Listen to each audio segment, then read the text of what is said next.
welcome back to my channel. It's your girl Azinne Williams. How are you all doing? Hope you guys are good. Hope you guys are fine. If you're new to this channel, kindly click on the subscription button. Click on the notification bell to let you know whenever I post any new video.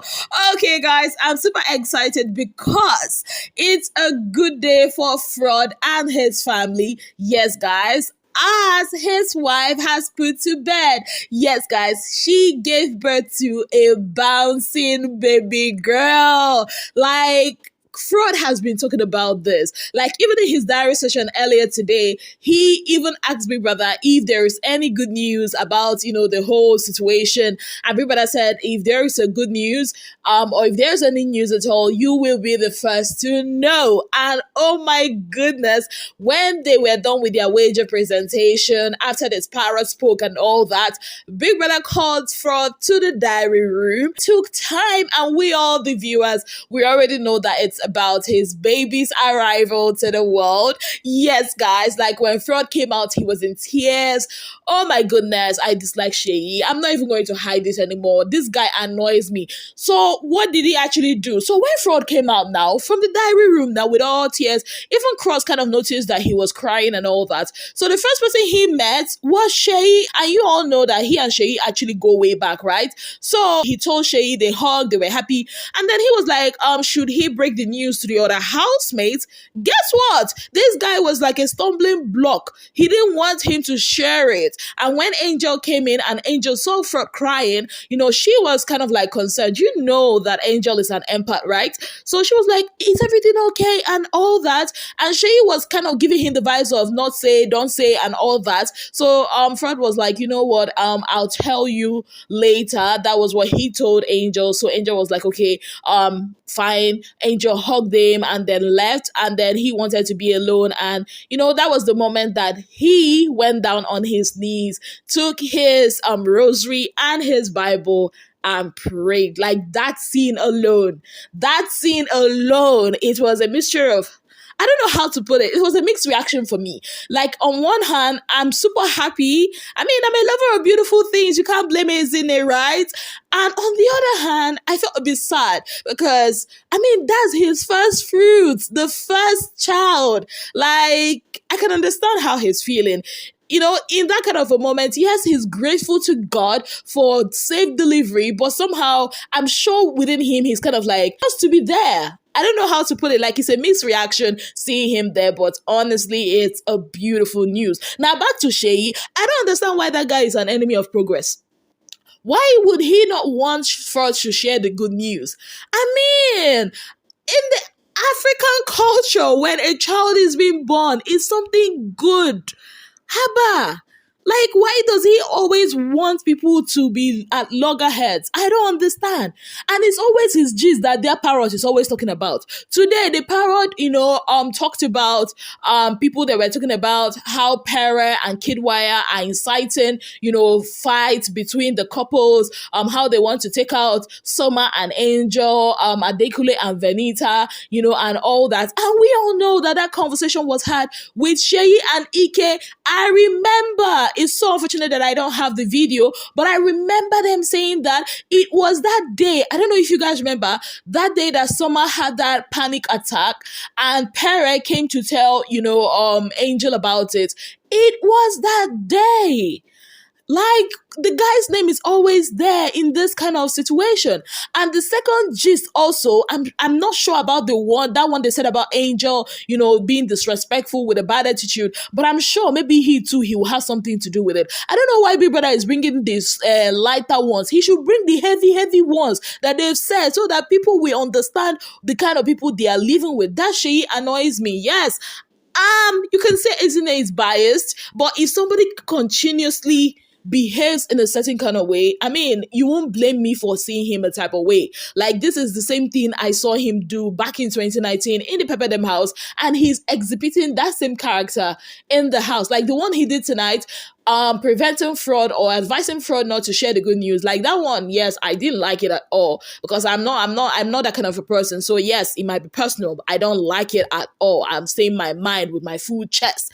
Yes, guys, away from that, away from the Parrots and all that, they lost their wager. Honestly, we all saw this coming, didn't we? So according to Big Brother, the reason why they lost their wager is the wager was divided into three parts. First part is about script writing, which they had to submit to Big Brother. They did that, and Big Brother gave them a pass mark for that. The second is to actually shoot a Nollywood movie, which they woefully failed. Yes, and according to Big Brother, that's like the main part of the task because that's where the team of Nollywood is going to be. So the third part is what they exhibited in the arena this evening, and they killed it. Honestly, not really killed it. There were still some lapses here and there, but I'm going to give a standing ovation to White Money. Like Big Brother said, the way White Money portrayed the role of a native doctor, you would think that he was a native doctor in his past life. Like it was so believable. It was like me watching African Magic Epic, Yeah, honestly, he did great. Another person that finished work is Igwe Fraud.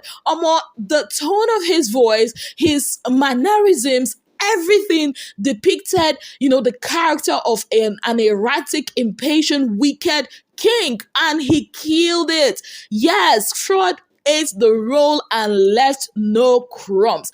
Another person is Ilebaye.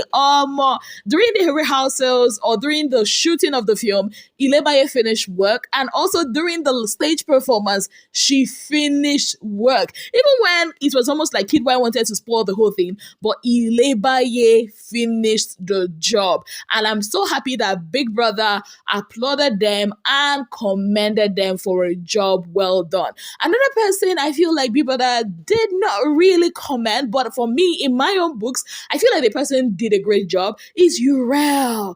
Even though they did not get to finish, because had it been they finished before the buzzer went off, I'm sure you guys would have heard, Urel's part where she did her solo. But that being said, did you hear her vocals? Like it was given, especially that part when Freud was having that nightmare. Urel finished work. That babe is super, super talented. I just wish that she would have more confidence in her abilities. Yes, guys, Kid Y also tried, and kudos to Venita. You know me, I give honors to whom honors is due. Venita is the person that casted them, and I feel like she did well, in casting them.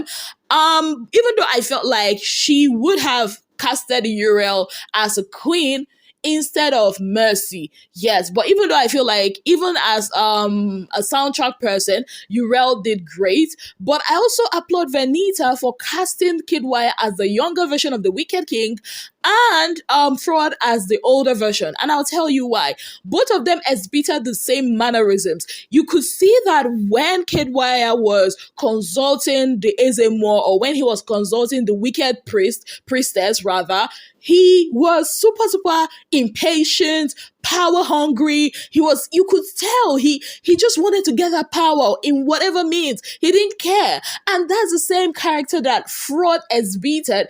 I mean, you saw how he killed Cross' character in the play. Like, for me, as a movie person, looking at similarities of that sort, kind of like it's what sells the movie to me. Even though, like Big Brother said, the plot was not really given, there was a lot of lapses here and there, but the characters, few of the characters actually carried the movie. Let's go back to Mercy.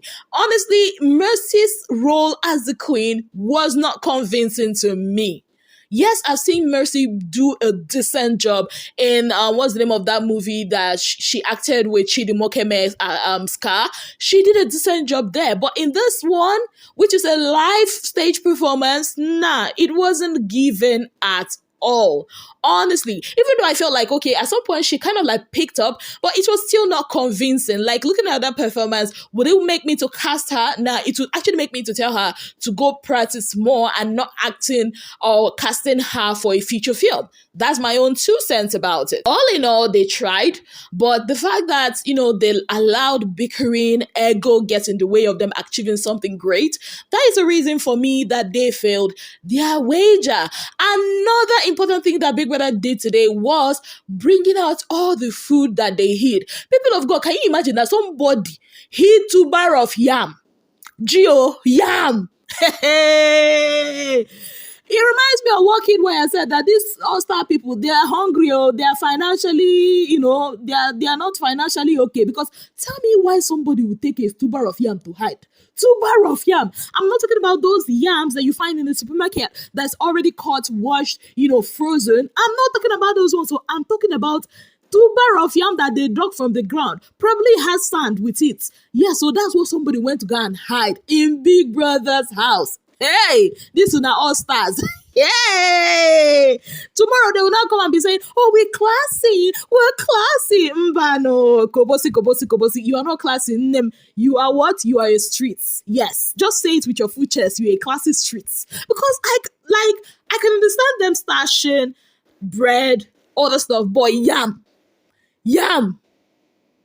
Anyways, Big Brother brought out all their stashes and said, you know what? Everybody will see it. I guess that's what Big Brother was talking about when he said he has a little surprise for them later that evening. So I don't know if that's what it is, or maybe Big Brother is going to supply them with more food, because a lot of them were actually complaining when it was time to steak that, Big Brother, a lot has been happening. The food, they are hungry. Everybody's complaining about hunger and all that. But it's quite sad that people are really inconsiderate. You are in a house where you are not even buying anything. It's not like you are in outside world now that you have to be thinking, oh, where's the money for this is coming from? You're not buying anything.